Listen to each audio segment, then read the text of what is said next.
Welcome back dear students. I am Harsh Paliwal और आज हम डिस्कस करने वाले हैं ACID property in transactions. So let's begin.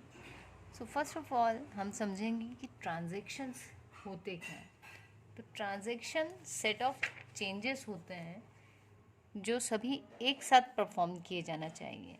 तो इसको हम लिख लेते हैं set of changes that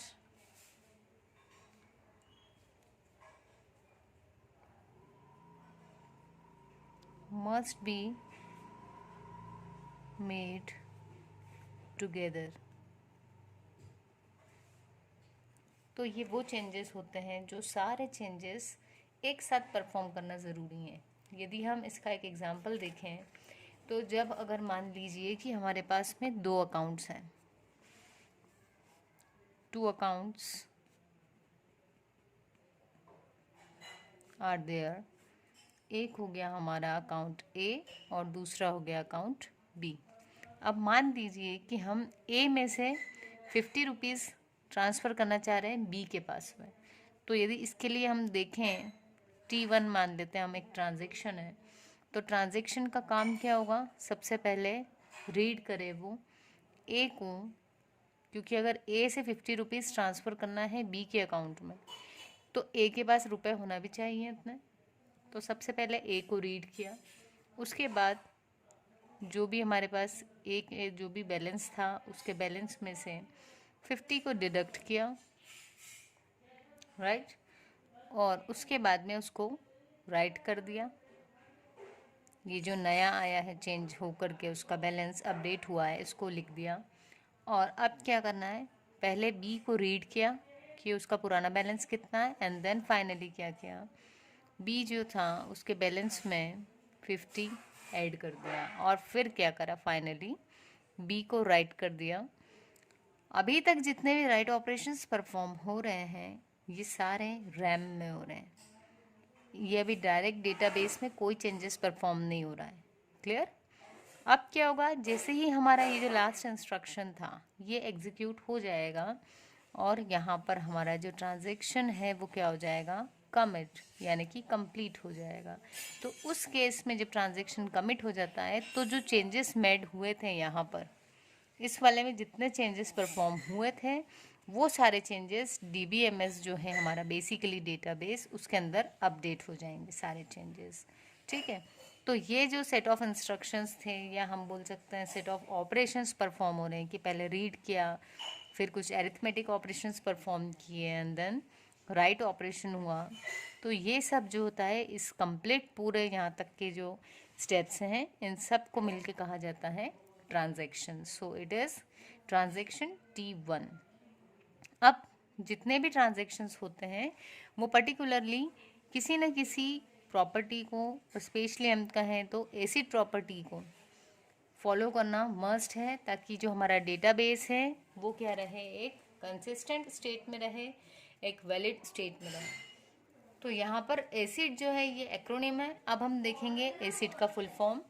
so here in acid property A stands for atomicity,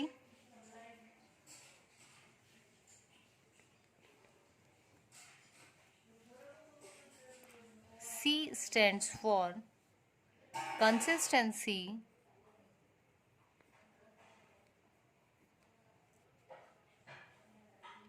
I stands for isolation, and D stands for durability। Clear.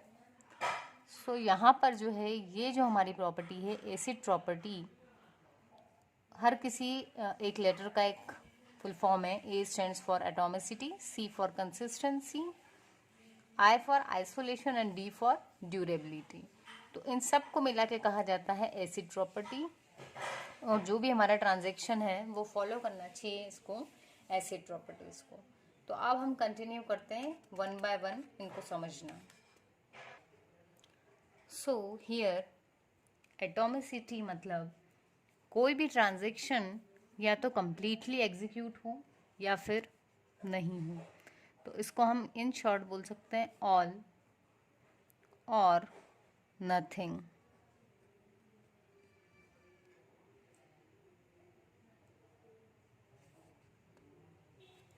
इसका मतलब है कि यदि हमने मान लीजिए ये जो हमारा पहले वाला ट्रांजैक्शन था यही लिया, इस ट्रांजैक्शन में जो हमारे पास स्टेप्स आ रहे थे वो था रीड करना, अकाउंट में से वैल्यू को डिडक्ट करना। अब यदि मान लीजिए कि हमारा ट्रांजैक्शन यहाँ तक आया, उसने ए के अकाउंट से 50 डिडक्ट तो किए, ठीक है, उसको लिख भी दिया, लेकिन बी के अकाउंट में ऐड करने से पहले ही यहाँ पर हमारा ट्रांजैक्शन फेल हो गया।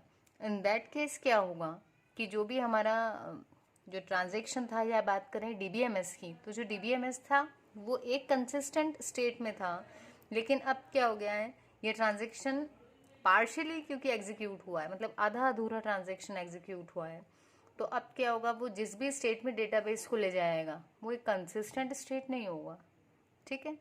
तो इसलिए क्या होना चाहिए, या तो ट्रांजैक्शन पूरा हमारा एग्जीक्यूट हो और कमिट तक जाए। कमिट मतलब कि जो भी चेंजेस उसमें हुए हैं वो जिस भी डीबीएमएस में को लिखा हुआ है इसके डेटा को, वो उसमें जाकर के अपडेट हो जाए फर्स्ट।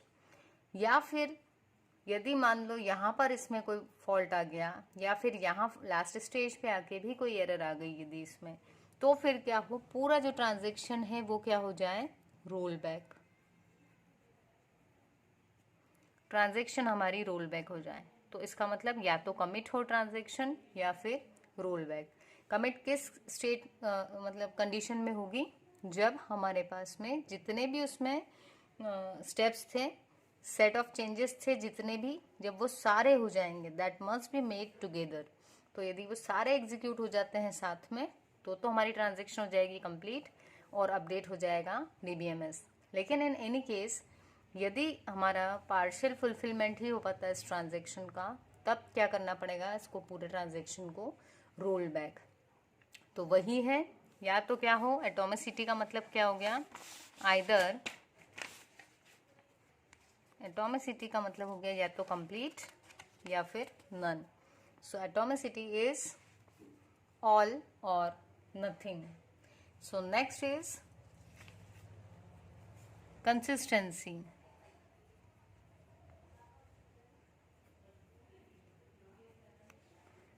कंसिस्टेंसी के केस में क्या होगा,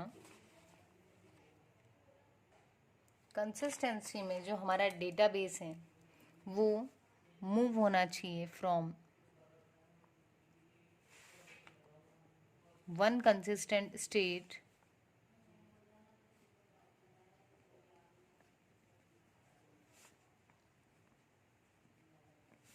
to another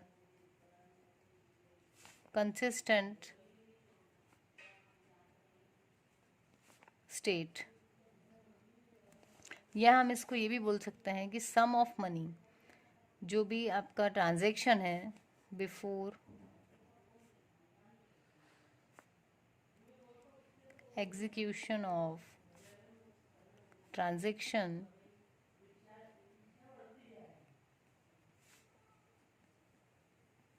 and transaction execution से पहले और and after the commit of transaction,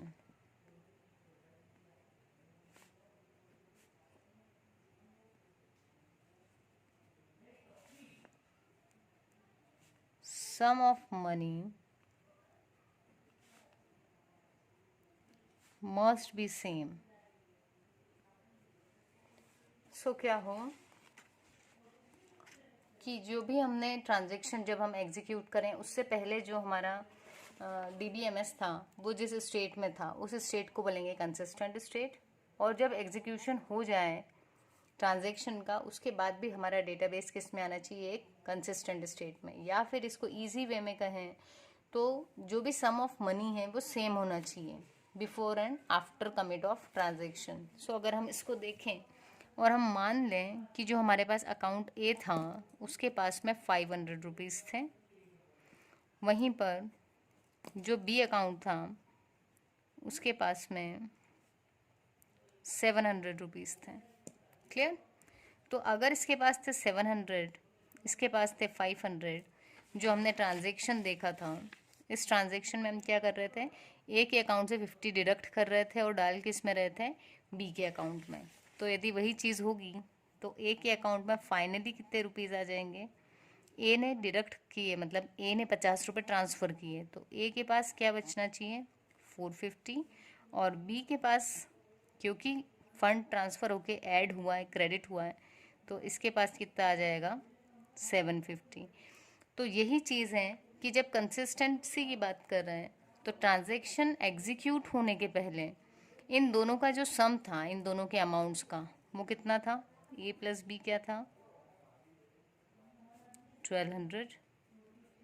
और जब आपका ट्रांजैक्शन एग्जीक्यूट हो गया सक्सेसफुली, इन दैट केस भी क्या हुआ कि ए और बी दोनों का यदि सम करें तो वो कितना हुआ, 1200।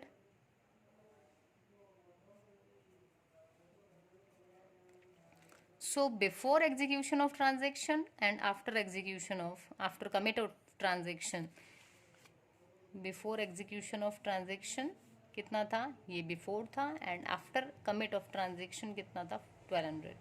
तो जब ये दोनों सेम है, इसका मतलब कि हमारी कंसिस्टेंसी क्या हो गई है, प्रिजर्व हुई है।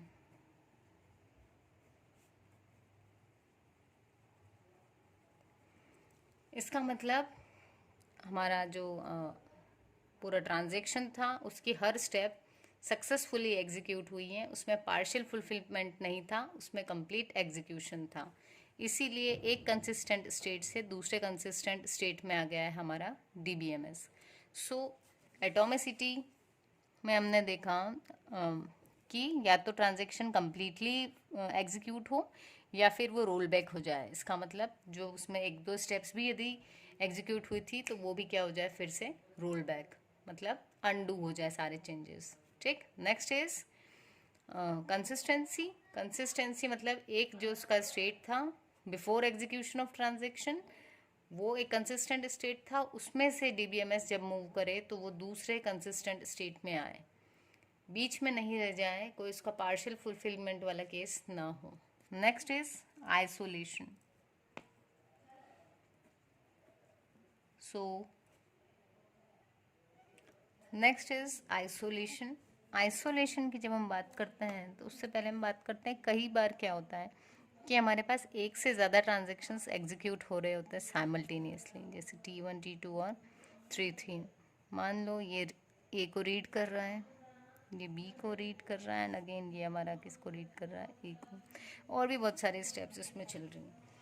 तो ऑल्दो ये सारे ट्रांजेक्शन्स एग्जीक्यूट कॉन्करेंटली हो रहे हैं, बट इनका जो रिज़ल्ट है, फाइनल रिज़ल्ट, वो वैसे ही आना चाहिए जैसे कि अगर इनको इंडिविजुअली एग्जीक्यूट किया जाता उस केस में आता। क्लियर है? मतलब आइसोलेशन में एग्जीक्यूट हो रहे हों ये, although they are being executed in simultaneous conditions. यहाँ पर ये चल रहा है, कुछ टाइम इसको दिया, फिर कुछ टाइम इसको दे दिया, राउंड रॉबिन का केस हम समझ सकते हैं, फिर कुछ टाइम इसको मिल गया। सो पर्टिकुलर टाइम स्लॉट्स बांट दिए जा रहे हैं यहाँ पर, लेकिन हमें क्या करना है, इसका जो आउटकम है वो ऐसा आना चाहिए जैसे कि ये वाला ट्रांजेक्शन्स इंडिविजुअली पूरा एग्जीक्यूट हुआ हो, ये वाला अलग से एंड ये अलग से। सो अलग से का ही मीनिंग क्या है, आइसोलेशन। तो अगर चीज़ें भले ही पैरेलली हो रही हैं लेकिन उसका इम्पैक्ट जो है वो कैसा होना चाहिए, आइसोलेशन। क्लियर? और हम इसमें एक चीज़ का हमें और ध्यान रखना है कि जो भी डेटा है, अगर वो एक ट्रांजेक्शन यूज़ कर रहा है तो तब तक दूसरा ट्रांजेक्शन उसको यूज़ नहीं कर सकता जब तक ये कंप्लीट नहीं हो गया हो। ठीक है? तो इसके आगे और भी बहुत सारे रूल्स हैं, वो जब हम डिटेल में पढ़ेंगे, सीरियलाइजेबिलिटी, तो उसके उस वीडियो में हम देखेंगे आगे कि सीरियलाइजेबिलिटी क्या होती है, उसको अचीव कैसे करना है, और ट्रांजेक्शन्स में कॉन्फ्लिक्ट्स को कैसे हटाना है। ठीक है? सो अभी आप ये ध्यान रखिए कि isolation is execution of transactions simultaneously, but the result must be same as they were being executed in serializing mode. So guys, last जो हमारा है एसिड प्रॉपर्टी में डी स्टैंड करता है फॉर ड्यूरेबिलिटी। ड्यूरेबिलिटी मतलब कमिटेड जो हमारी updates थी, कमिटेड मतलब जब हमारा पूरा फुलफिलमेंट हो गया था, एग्जीक्यूशन पूरा हो गया था, तो कमिटेड अपडेट्स जो थी वो परसिस्ट करें। ठीक, तो मतलब यदि हम इसको फिर से देखें तो सबसे पहला था सॉरी T1, ये हमारा एक ट्रांजेक्शन्स था, इसके अंदर इसमें बहुत सी स्टेप्स थी जो एग्जीक्यूट हुई, और जब हम फाइनली सारी स्टेप्स एग्जीक्यूट होती हुई आई विदाउट एनी एरर, कहीं पर भी कोई प्रॉब्लम नहीं आई, तो फाइनली क्या हुआ, हमारा जो ट्रांजैक्शन था वो कमिट हो गया, और DBMS जो था हमारा डेटाबेस, उसमें जाकर के क्या हो गया, सारी चीज़ें जो थी वो अपडेट हो गई। मतलब एक ही अकाउंट से 50 डिडक्ट होके लिख दिए गए परमानेंटली उसके अकाउंट में, और बी केस में जो भी उसका बैलेंस था उसमें 50 ऐड होकर के वो भी लिख दिया गया। तो ये जब चीज़ें हो गई कमिट, तो इसका मतलब है कि अब परमानेंटली हमारे डेटाबेस में ये सारी चीज़ें जो थी, चेंजेस जितने भी थे वो क्या कर दिए गए हैं, लिख दिए गए। और क्योंकि सारे चेंजेस लिख दिए गए, इसका मतलब है कि अब वो जो चेंजेस हैं वो परसिस्ट करना चाहिए, ड्यूरेबल होना चाहिए सारे चेंजेस। ऐसा नहीं है कि आपका एग्जीक्यूशन तो इजीली हो गया था, इसमें कोई एरर नहीं आई थी, लेकिन बाद में सिस्टम फेल हो गया या सॉफ्टवेयर में कुछ प्रॉब्लम आ गई, तो उस कारण आपका ये जो भी किया हुआ था इसमें कोई चेंजेस नहीं होना चाहिए। जो डेटाबेस में लास्ट चेंज किया हमने वो परसिस्ट करना चाहिए। या हम कहें कि आज मान लो हमने अपडेट परफॉर्म कर दी थी, यदि हम कल फिर से सिस्टम ओपन करते हैं तो सारी चीज़ें जो भी हमने की थी चेंजेस वो नेक्स्ट डे भी मिलना चाहिए, दे मस्ट परसिस्ट। क्लियर? तो ये थी हमारी एसिड प्रॉपर्टी। एटॉमिसिटी मतलब या तो पूरा एग्जीक्यूशन परफॉर्म हो किसी भी ट्रांजेक्शन का, या फिर ना हो, लेकिन पार्शियल एग्जीक्यूशन कभी ना हो। ठीक।